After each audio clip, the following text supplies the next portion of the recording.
Now, that's really interesting when it comes to the Jays and the Rays. Now, let's really dig into Toronto here as we slide over. And let's kind of stick with this catcher conversation here for a little bit. And because I do think this is one of the most interesting storylines in all of baseball this offseason right now, not just the AL East, is the Toronto catching situation. Because now we have started to see some of these catchers come off the board. Wilson Contreras going to St. Louis. And we saw Sean Murphy trade, which was a wild trade. Milwaukee found a way to get in there. We're talking off the air. It's just a wild trade. So now we're not talking about maybe just a 1-for-1 trade. Another team could possibly get in the mix. I mean, you can never predict those trades. Those are crazy shenanigans. However, with the Rays, we just talked about the possibilities of them. You said you don't want to get the Rays into any type of, trade unless if it makes them any better. Now, I get that. I understand it. I'm more of the side though. If it makes your team better, I don't care. That's always my prediction. I don't care if you you beat them on the field. If it makes you feel better, it helps you sleep at night. So be it. But let's go out of the division a little bit, which is crazy. Well, we're talking about the AL East, right? We're still talking about the Jays. Relax. With the catchers, what would be your dream offer? Now, what catcher would you want to get rid of? I know this is a good one thrown at you. It's, what catcher would you get rid of and who would you want to chase after? Like, you can give a team and you can give a couple, like maybe some packages, options. Interested here. Throw it on the spot a little bit for you.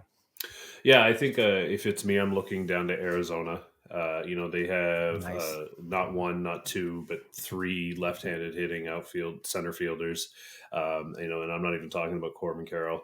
So they're stacked as far as that position goes. Young too, and young, right? And then that's the kind of thing. Like, this would be one of those good old-fashioned baseball trades where I have a lot of this, you have a lot of this. Let's see if we can help each other out here.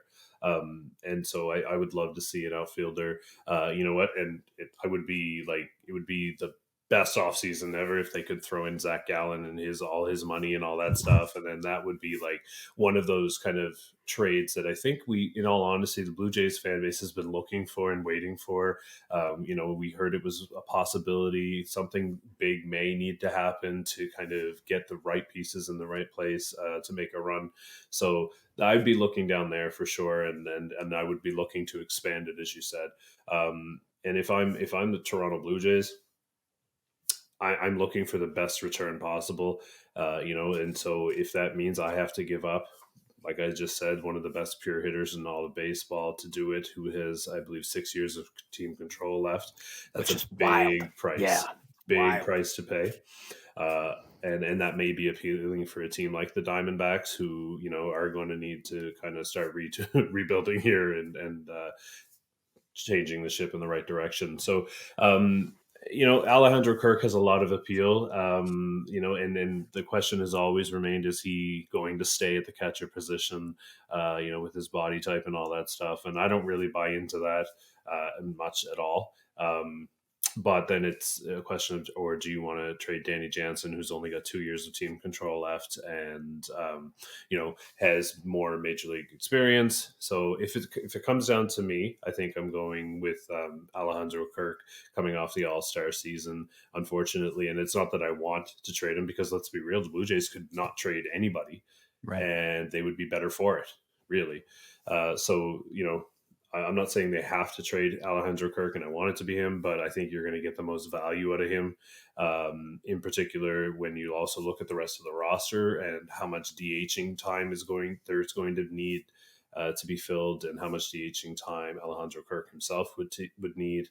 And then Danny Jansen can mentor the young Moreno and make that transition for him if he is really the catcher of the future, like they keep saying.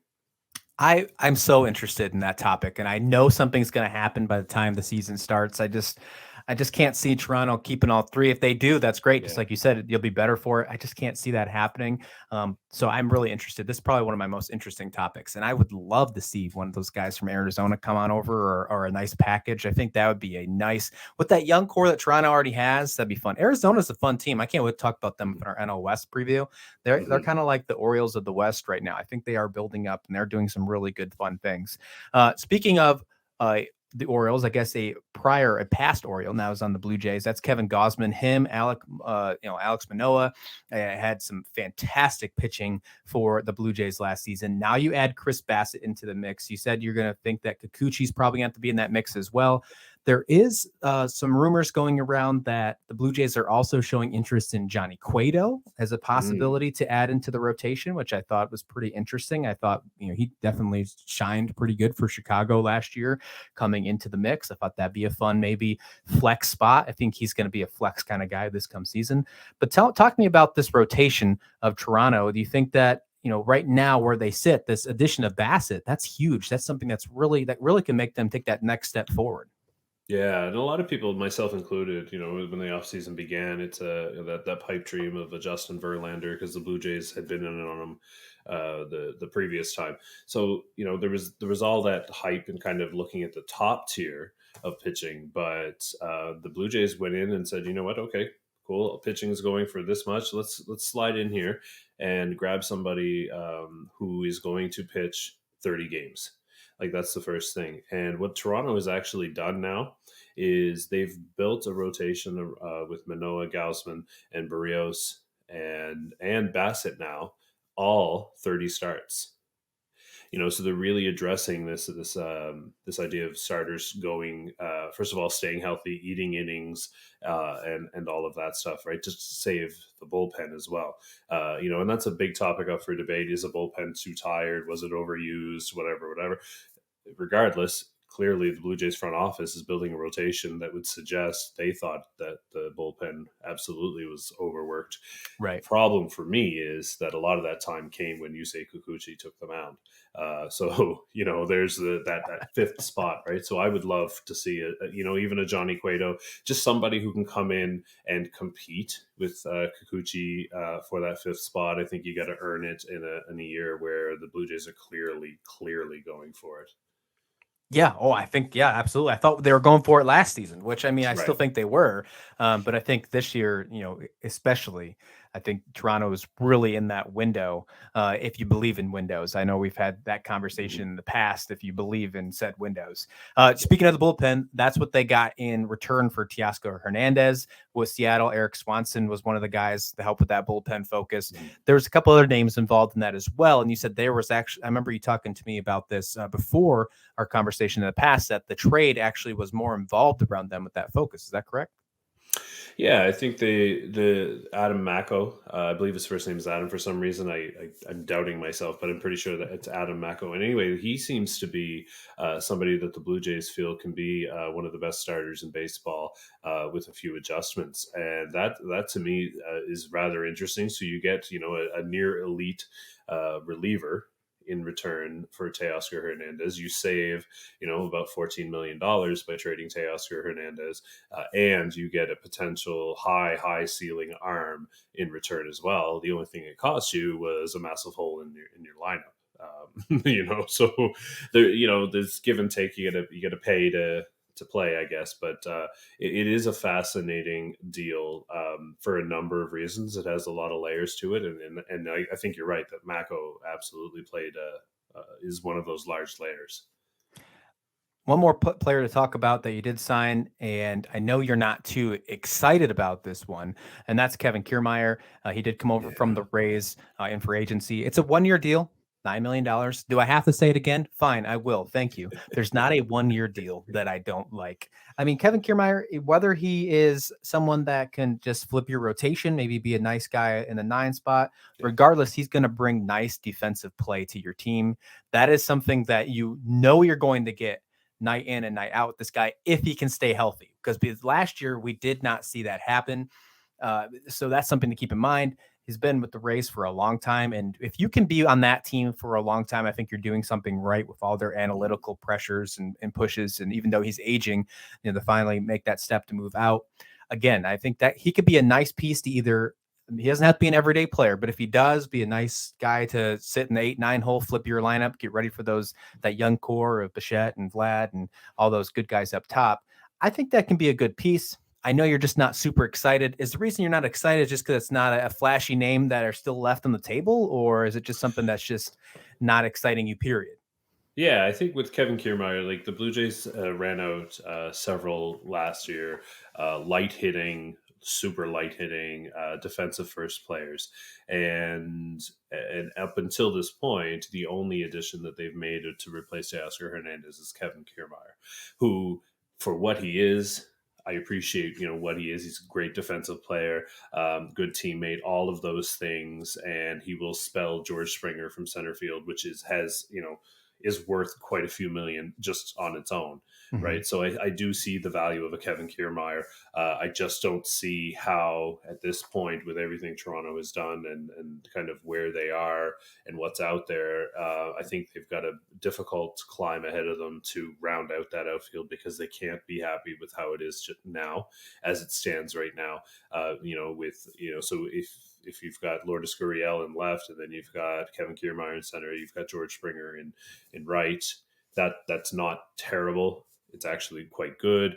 The issue is then that means Whit Merrifield is your next outfielder, right? And he's not necessarily a true outfielder. In fact, I think he should be the starting second baseman. So, they need one more outfield bat. And I think that's kind of the reason behind my about Kevin Kiermaier. I've spent a long time hating him as well as, playing for Fair. the That's Rays. fair. But I will give him props too that if you can play Gold Glove center field at Tropicana Field, you can play on my baseball team any day. Yeah, that's a crazy stadium. I've been there, and Yeah. that's one of the weirdest stadiums. I got to see David Ortiz hit a home run against the Rays, I think almost 10 years ago now, but it's still a memory I'll never forget because it's just one of the wildest home runs I've ever watched because you could watch it the whole way and then it stayed inside because it's, being in a dome, Yeah. just wild. I don't, baseball belongs outdoors, regardless. And rant there. That's my old guy rant. I think felt a couple gray hairs come in. Now, with the Jays here, again, we talked about they're going to be competitive, no doubt about that. We talked about their rotation, talk about their bullpen.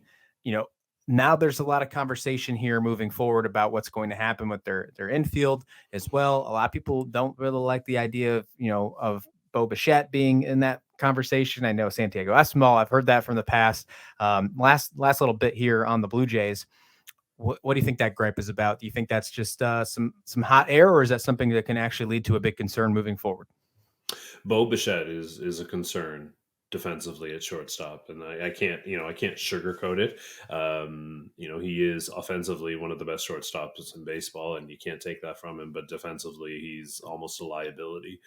He may have single handedly gotten Vladimir Guerrero Jr. his Gold Glove nomination last season, just because of the throws, and that's his biggest problem, right? Whether it's rush throws or off balance throws or whatever, and so the Blue Jays have put a premium this offseason. They've said it multiple times on run prevention, and that would be like probably, other than obviously pitching, that would be the single biggest glaring need, is to address the defense at shortstop. Whether they do it or not remains to be seen.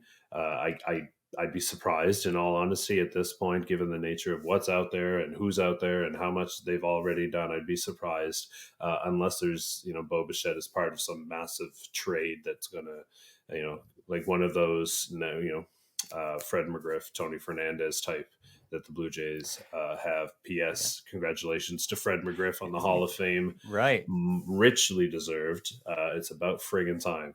Well, you said that 'tis the season for that because you did bring up McGriff's name when he did make it into the Hall of Fame. So that's something interesting. I don't know if we're going to see that, but wouldn't that be absolutely wild? That would be, I think, a head scratcher moving forward.